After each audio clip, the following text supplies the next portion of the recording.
Les 30 Inglorieuses est un ouvrage qui réunit plusieurs textes et interventions écrites entre 91 et 2021 par le philosophe français Jacques Rancière. Un ouvrage qui passe au crible les époques, de la guerre du Golfe à la pandémie de Covid-19, sans oublier l'Amérique de Trump et les gilets jaunes en France. Jacques Rancière, bonjour et merci d'être avec nous. Vous débutez votre ouvrage avec notamment la chute du bloc soviétique, censé amener une ère de paix. Force est de constater que ce n'est pas le cas. Selon vous, pour quelle raison ? Pour quelle raison ? Parce que, fondamentalement, dans la mesure où la chute du bloc soviétique, c'était pensé comme à la fois la chute d'un régime autoritaire et d'une économie dirigée, on a aussitôt assimilé en quelque sorte ce qu'on a appelé le libéralisme économique à la démocratie. Et de plus en plus, en fait, on a essentiellement identifié la démocratie à ce règne de ce qu'on a appelé le libéralisme, qui est de moins en moins libéral en fait. C'était quand même une espèce de régime extrêmement autoritaire qui est destiné à soumettre un peu tous les aspects de la vie à la logique du capital, c'est-à-dire à la logique du profit. Donc je crois que le verre était un peu dans le fruit. Initialement, et dès le début en quelque sorte, on a vu que on annonçait donc après 89 le règne de la démocratie, mais deux ans après, il y avait par exemple l'invasion de l'Irak par les États-Unis, et au fond une idée sur laquelle la démocratie c'était surtout bon pour les autres. Enfin, on envoyait des troupes pour installer la démocratie, c'est-à-dire en gros un système électoral, et puis en fait ça consistait en même temps à dénier complètement le droit des peuples à disposer d'eux-mêmes. Et de plus en plus, dans notre pays, justement, ce qu'on a appelé le consensus, ça a voulu dire quoi ? Ça a voulu dire non pas qu'on était tous d'accord et que tout allait bien, mais qu'au fond il y avait rien finalement à discuter, parce qu'il y avait une espèce de nécessité économique globale qui s'imposait. Et de plus en plus, nos gouvernements ont fonctionné sur ce mode-là, à savoir, on ne fait que ce qu'on est obligé de faire. Et donc, au fond, il y a une espèce de nécessité de l'ordre global qui s'impose. Selon vous, notre époque manque-t-elle de consensus ? Ah non, elle ne manque pas de consensus. Tout dépend de ce qu'on appelle consensus.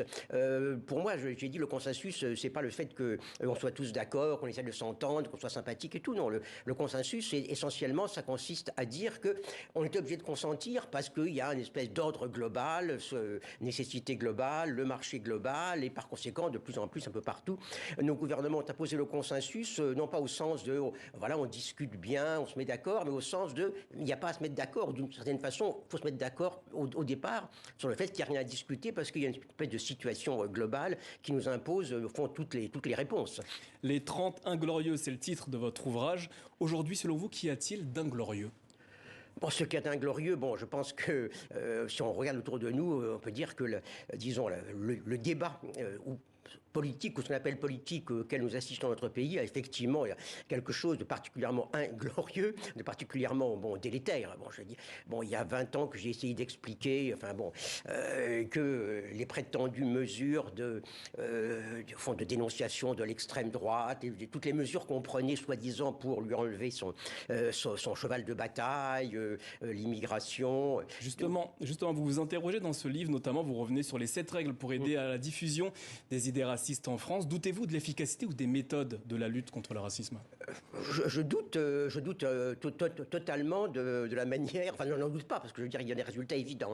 C'est-à-dire que lorsqu'on a quand même commencé à constater l'importance des idées racistes, xénophobes, de l'extrême droite en France, il y a eu des grandes campagnes d'indignation. Des grandes campagnes d'indignation qui ont consisté en quoi ? Consisté au fond à en parler tout le temps. Toutes les déclarations de Le Pen père puis de Le Pen fille ont été continuellement, bien sûr, commentées. Ça veut dire que leurs idées ont été constamment popularisées. En même temps, bien sûr, dénoncées sur un mode indigné, ce qui veut dire qu'on leur donnait un petit peu le parfum du scandale, la palme du martyr. Et puis, troisièmement, on a dit, il y a un vrai problème. Bien sûr, ce problème, c'est l'immigration. Ils l'exploitent. Mais bien sûr, il faut essayer de leur enlever, justement, ce cheval de bataille. Par conséquent, on a pris toute une série de mesures, d'exclusion, de mesures racistes, de mesures de limitation de l'immigration, de contrôle, de surveillance.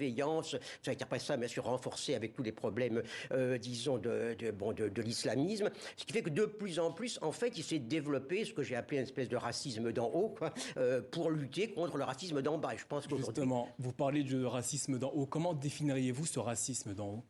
Ce racisme d'en haut, on peut le définir au fond à partir de l'idée un peu du choc des civilisations. C'est quand même l'idée. Enfin, il y a deux choses. Il y a d'une part le fait que il y a une partie de la population qui crée du trouble et donc il faut prendre les mesures. Et puis fondamentalement, oui, il y a l'idée. On est un certain type de civilisation. On a des règles et puis il y a des gens qui vivent pas comme nous. Il va falloir finalement prendre des mesures. Donc on a eu toute une série de mesures justement que le racisme d'en haut, c'est quoi? C'est au fond toute une série de lois qui ont été faites pas tellement pour régler des problèmes pratiques que pour créer véritablement une espèce de figure justement de l'autre comme étant inadmissible. Alors, nous sommes à 75 jours du premier tour de la présidentielle. Vous parliez de la politique tout à l'heure. La gauche part en ordre dispersé. Quel regard portez-vous sur ce que d'aucuns annoncent déjà comme un échec ? Bon, le problème, si vous voulez, je pense que pour être uni, il faut d'abord exister, quoi. Et le problème, je crois... La gauche n'existe plus en France ? Je pense que la gauche n'existe plus en France. La gauche n'existe plus en France. Il y a un moment donné où la gauche en France a été plus ou moins, en quelque sorte, confisquée par un parti politique, le Parti socialiste, qui a un petit peu pris à la fois les idées des gauchistes, les électeurs des communistes, et qui est devenu une espèce de force hégémonique, qui s'est amené avec un programme glorieux. Enfin, c'était quasiment la révolution, quoi, il y a 40 ans. Et puis effectivement, ce parti, ces forces au pouvoir ont fait exactement le contraire de ce qu'elles annonçaient. Et ça a marché un certain temps, mais il y a un moment quand même où ça ne marche plus, quoi. La trahison se paye.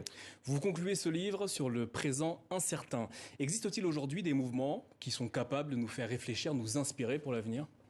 On est dans une situation effectivement où on peut dire que oui, l'inspiration ne vient plus du tout des forces traditionnelles ou des théories révolutionnaires traditionnelles. Elle vient de mouvements qui sont des mouvements un peu étranges qui viennent d'ailleurs. Bon, ça a commencé quand même avec le printemps arabe, puis il y a eu tous les mouvements d'occupation, les mouvements des places un peu autour du monde. Ça pouvait être à Istanbul, au Caire, à Madrid, à New York. Il y a eu les Gilets jaunes en France, aux Nuits debout, qui justement ont été des mouvements intéressants parce que c'était pas les gens habituels qui se mobilisaient, et c'était pas sur les thèmes habituels. Jacques Rancière, merci.